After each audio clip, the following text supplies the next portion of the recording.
Computer. Okay, so we should be recording. Okay. Welcome to the PRovoke Podcast. I'm Arthi Shah. I'm your host for today's episode that features Paul Quigley, who is CEO of NewsWhip, a media intelligence company. Paul has also been featured on our Innovator 25 for the work that he's done around media intelligence. So NewsWhip partnered with us on doing a series looking at how information is being shared and spread online. And of course, given what's happening this year, we've focused a lot of this content on COVID-19 and Black Lives Matter. And we will link that series in the show notes. And of course, we have Paul here on the show today to talk to us about that. Welcome to the show, Paul. Thanks so much, Artie. It's great to be here. You know, it's funny because I was thinking about when we started planning for the series earlier this year, how we had a completely different editorial calendar than what's actually happened. So just curious from your end, like, I mean, what kind of interest in inbound requests are you all even getting from your clients? Is it all around COVID and Black Lives Matter, or how was it different than what you saw last year? Oh, there's such a big range of issues going on under the surface of the headline issues too. Like what's happened for us in the last 4 months is the usage of our products has gone way up, like the number of times people log in per day, etc. There's just so much engagement with news media content, and being able to see which stories are spreading, which ones are big, which ones aren't, who's influencing those stories has become much more immediate. So our customer success team are very hands-on. We're also kind of producing mini reports for clients as needed about different issues. And when you move out of like the most engaged with stories, like the stories that get 1 million shares, it really matters to a brand if there's a story about it getting 5,000 shares. And if, either a COVID-19 response or some dimension of Black Lives Matter response gets a good or a negative response, those are, much smaller numbers than, front page of CNN, but still very significant for stakeholders. So they want to understand and unpack those. But it's been, we thought early in the year we'd be talking about, let's identify using data the big influencers in tech and, various other, more prosaic, evergreen things. And this has not been a prosaic, evergreen year at all. And meanwhile, just engagement with content and media has been off the charts, off any previous, way ahead of any previous year. Because I'm in Silicon Valley and I've been talking to a lot of B2B tech companies, one of the things that keeps coming up is, what's our narrative right now? How do we even fit into this conversation? Especially, if you don't really have a COVID-19 angle or other than showing support for the Black Lives Matter movement, there's not a ton more that you have to contribute. Are you getting a lot of questions like that? Like, how do I fit into this narrative right now? Or like, where's the white space? I think what you see, our users often are the agencies that are advising brands. So it's the agencies themselves. And what they want to do is to see, well, how is it going for other companies that have taken steps? Where is the coverage happening? Is the engagement with that negative or positive? What kind of volume of engagement is it getting? And that can then be used to refine a strategy or advice, or to give some ammunition. Like, this is why I think you should take a step about this, because this is getting a lot of engagement. Mm-hmm. And a lot of, COVID-19 especially presented a lot of indirect opportunities for brands to engage, like Audible giving away free access to their audio libraries for, I think, a 2-month period, got like 600,000 Facebook engagements. Mm-hmm. So that's incredible earned. That's over 500,000 people choosing to share and comment and like that story. You can only imagine then the reads, and whether or not people even read it, the headline itself tells enough of the story if that appears in someone's newsfeed to drive people to Audible. And, as a kind of lead generation, that's incredible, but it was also a great pro-social and positive thing.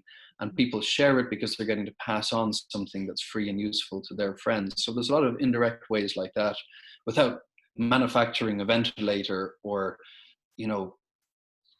shipping PPE from China to a hospital. There's a lot of other ways that I think brands very positively were able to engage around COVID-19 especially.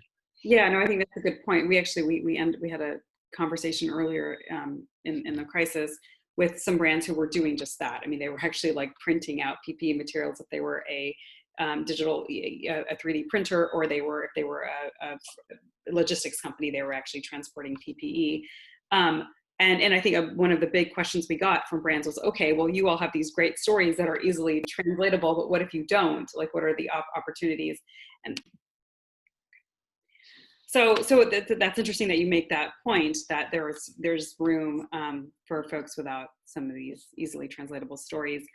So let's talk a little bit about these narratives and how they evolved. And maybe since we're talking about COVID, we can stick with that for now. What were the COVID narratives, in addition to the ones you've already mentioned, that were most shared, especially related to brands? I think where brands saw the most engagement was definitely when they took what we were calling pro-social steps. So whether that is the printing of PPE, or retooling your beer factory to produce hand sanitizer, or whether it was giving away free access to digital content for kids at home. Scholastic also, I think, had some real successes with giving free access. Those were really strong narratives for brands. And I think you're riding on a couple of coattails there. Like during a crisis, I think people seem to be primed to celebrate giving and to celebrate, heroes. Even any good action is kind of a bit heroic, and people want to pass it on. And people also feel good if they're passing on something, especially a digital good that everyone can benefit from, and sharing that with their extended social group. So I think that was the healthiest, definitely the dominant place where brands were engaging. Like aside from that, you had huge misinformation, political, all kinds of other narratives. Yep. And we actually we look into that in the piece that you all did for us. So again, it's some really interesting things around some of the fake news that was sort of shared on the back of the crisis. I wanted to ask if you as we are kind of going into a new phase of kind of COVID-19, right? I mean, the initial shock seems to have worn off. Obviously, a lot of states in the US anyway opened up and are now experiencing a massive resurgence. And I'm curious if you all have looked into what the narrative is now and what's being shared, and both from a more general news perspective and then also from specifically looking at brands. I think we may need to refresh what we're looking at around brands at the moment. I haven't done anything in the last few weeks, but what we have seen, generally with COVID is it's a very politicized disease. Yeah. For example, when you were looking at the hydroxychloroquine content, you had very clear bias of, studies or research that was pro its usage being shared by conservative media and audiences, and more critical being shared by other audiences, by liberal and center-left audiences. And it's a real dangerous thing for something to become politicized in this environment. You're either for or against something very quickly, and it might be bad because it turns into a political football. And once it's in the stadium, it can't just be a general good anymore. Remdesivir and some of the other drugs, I think, have stayed out of that, and probably should, because you don't want it to become a thing where it's, a liberal or a conservative position to take a vaccine or to take a particular treatment, when there's really strong evidence that that's, the right thing to do to combat the disease. So I'm curious, like how politicized it's become. Is that a pretty U.S.-centric view, or have you seen that in other regions as well?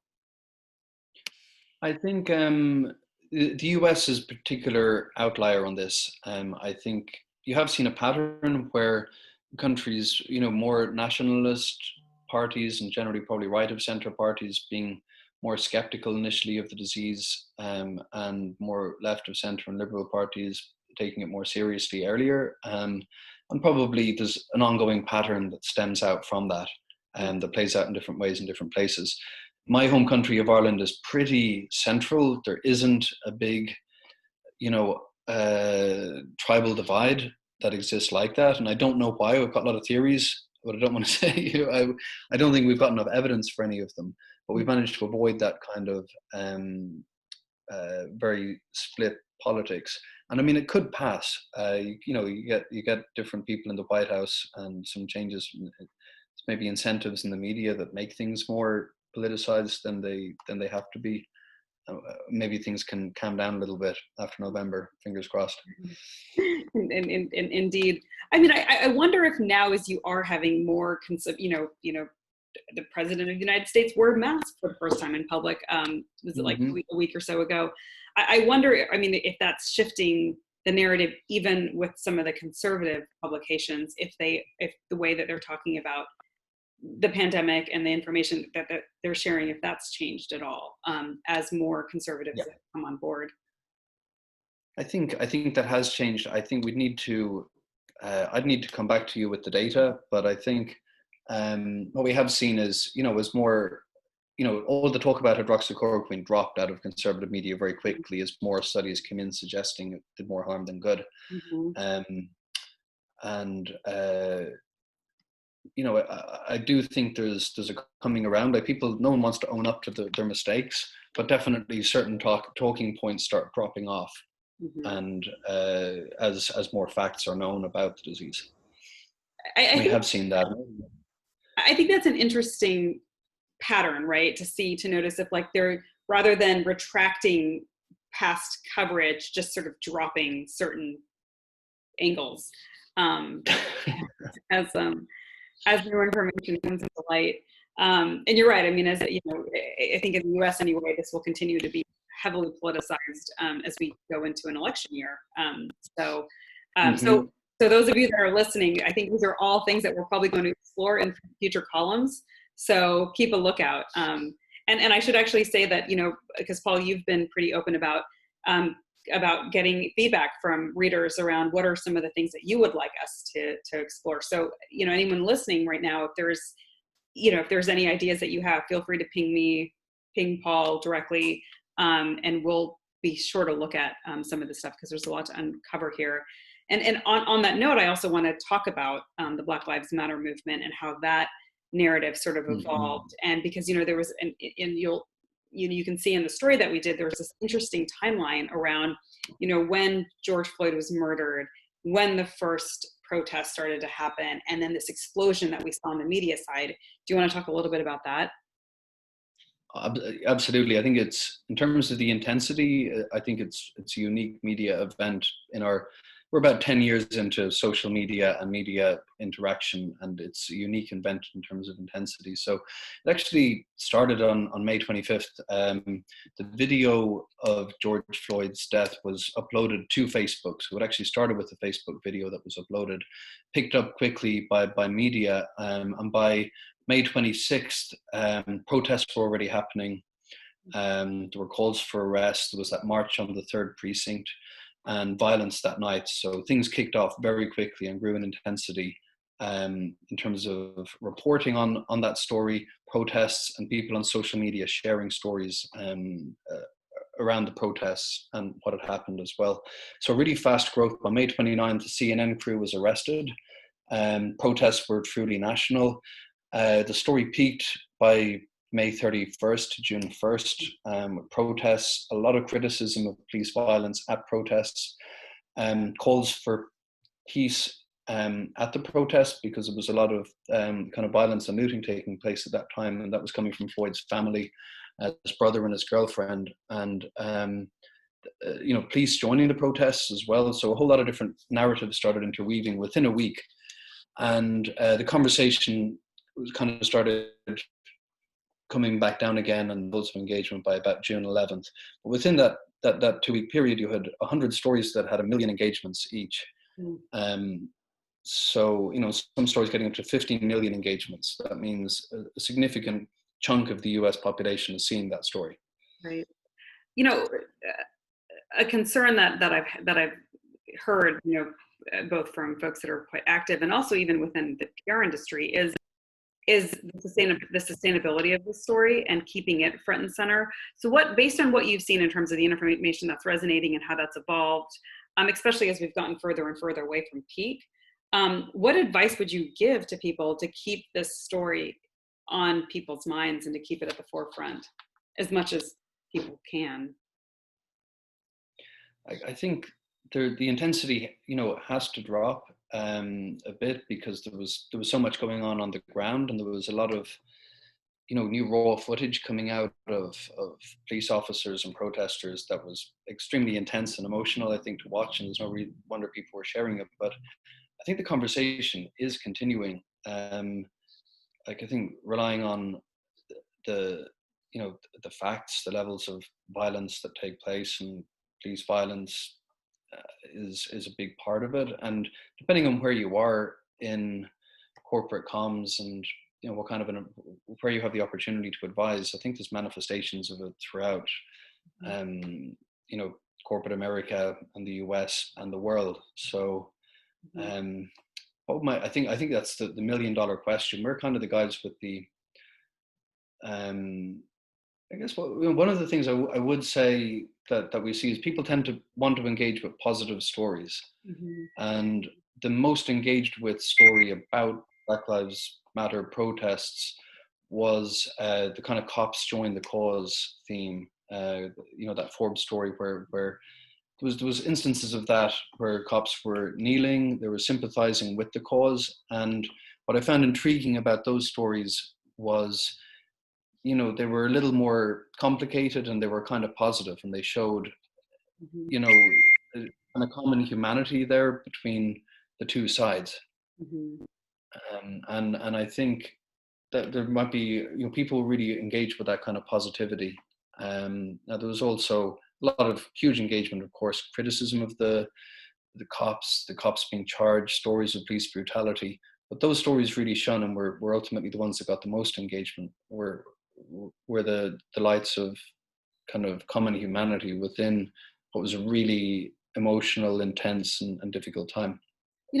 I noticed this commonality between the COVID-19 stories that were really shared and the Black Lives Matter ones that were heavily shared, and they were the folks looking for the sort of the light and the dark kind of thing. I think with COVID, there was ones about, people singing on their balconies and, neighbors connecting with each other, and even, brands stepping up. And then similarly with Black Lives Matter, it's about the police officers that were deciding to participate in the protests.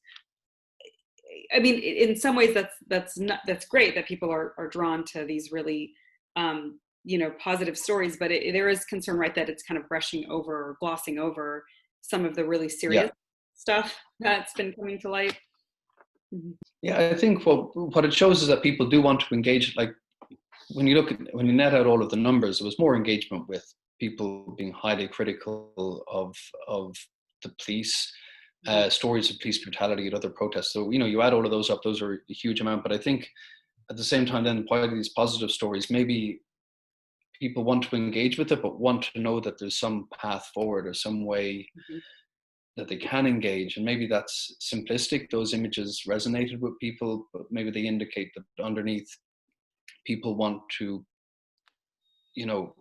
they need to protest, and there's things that you need to protest about. And certainly Ben and Jerry's were very successful. I think the direct challenge protest story, let's dismantle white supremacy, and nice, strong, challenging position.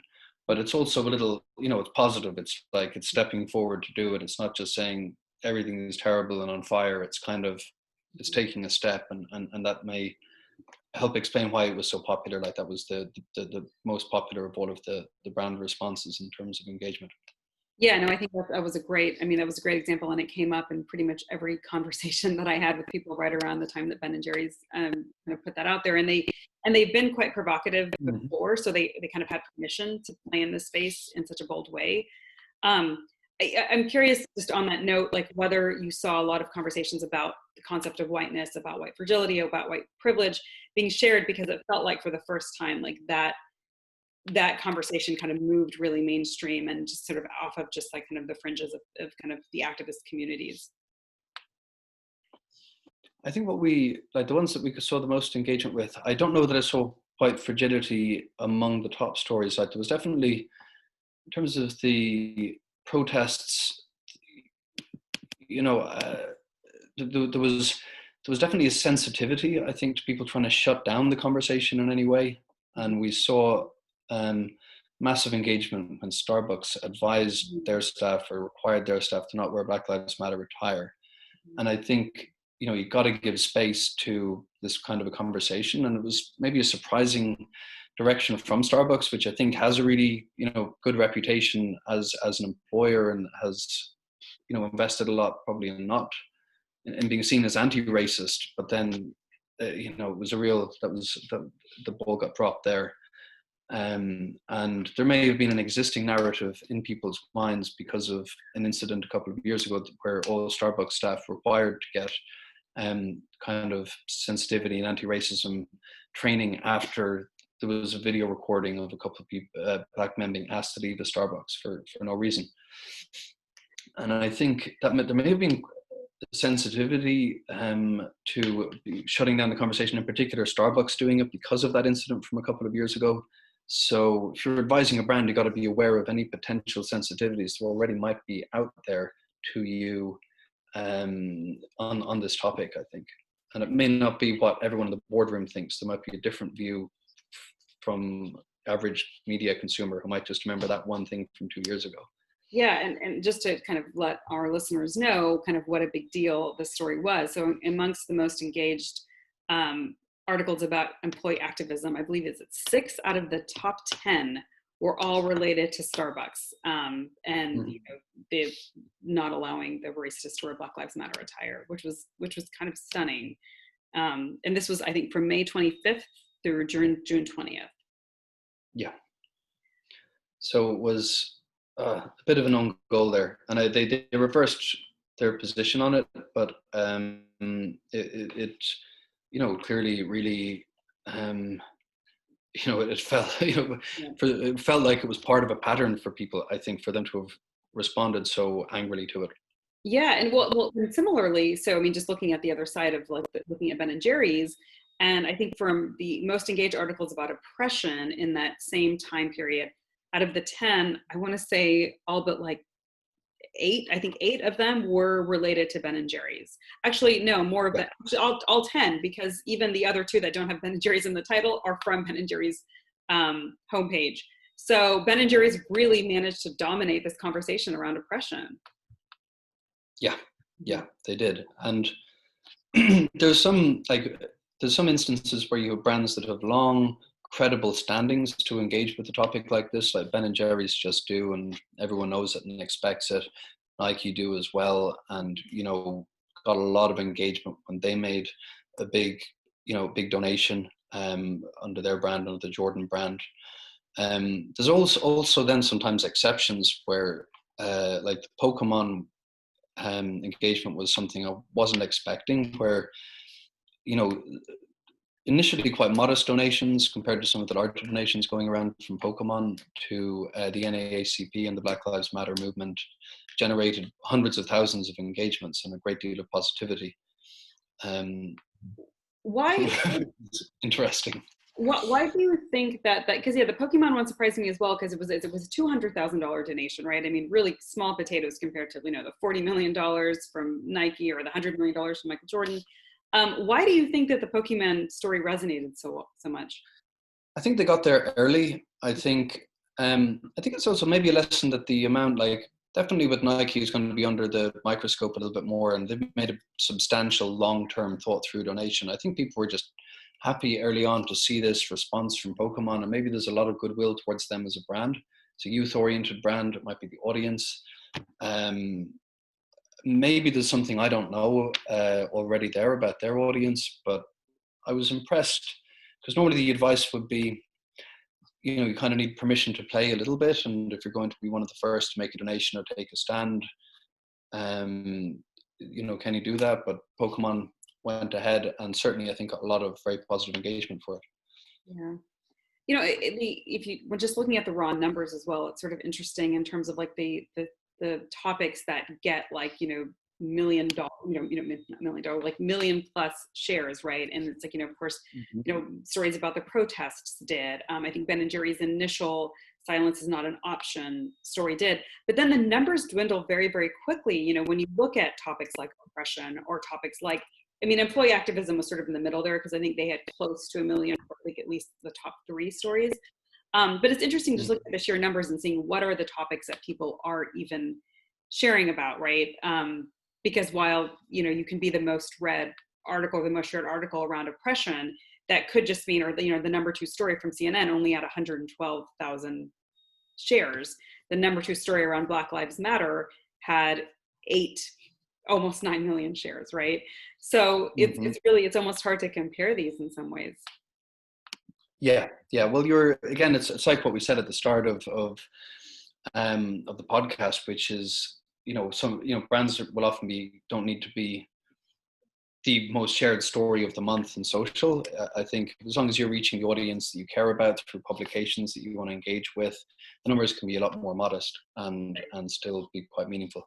Yeah, absolutely. I mean, you can even see it in the websites, right? Like the websites, of course, they tend to be more niche as the topic becomes more niche.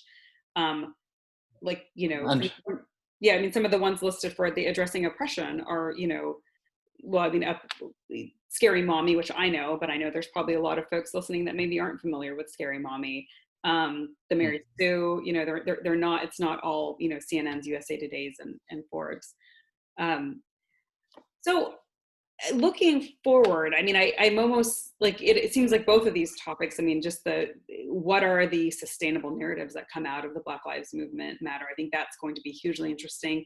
And as the coronavirus narrative continue, I mean, that's just shifting daily. I think this morning, or was it last night, I just woke up to news that the state of Georgia in the United States is banning mandatory masks statewide. So, I mean, that story just continues to have more dimensions to it.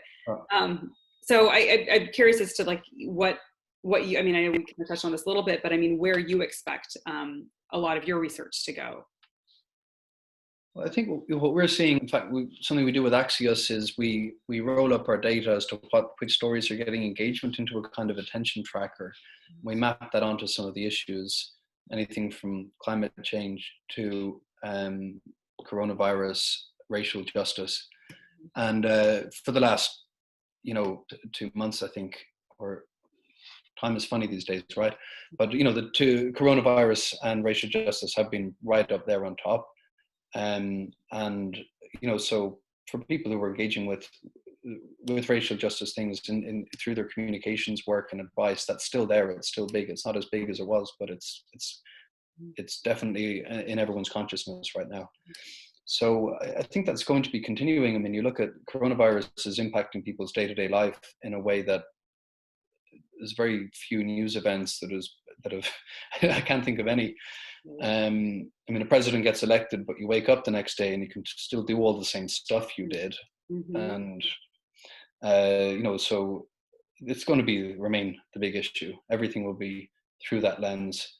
The flattening the curve has moved on to all kinds of other different tactics, which it looks like will be playing out until there's a vaccine or maybe herd immunity in the US.